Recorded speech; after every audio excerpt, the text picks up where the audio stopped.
kuna mtu anaelewa? Biblia inasema aonavyo mtu nafsini mwake ndivyo alivyo. Ukijiona wewe ni maskini utabaki kuwa maskini. Ukijiona ni tajiri, Bwana atakupa utajiri. The way unalichukulia ile way Mungu anatenda kwa kiwango hicho.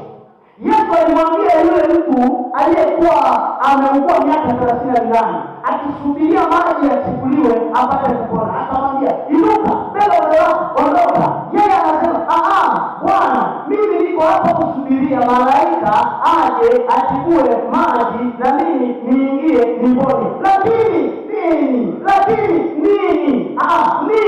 kuna mtu mmoja kabla yangu, yeye huingia. Kuna watu wako kama huyo. Kila siku wana sababu. You need to prove the reason. Hizo sababu unahitaji kuzipunguza. Wakati mwingine sema inawezekana. Wasipoona wengine wewe unaona. Hiyo ndio neema ya macho ambayo Mungu wako watu wake. Haleluya.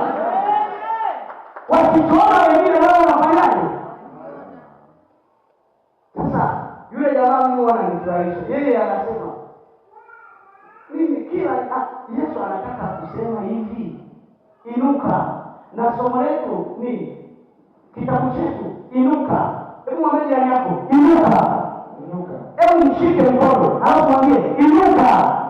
Hata kama anasema kwa unyonge, wewe mtikise na mwili wake kabisa. Sema inuka katika jina la Yesu.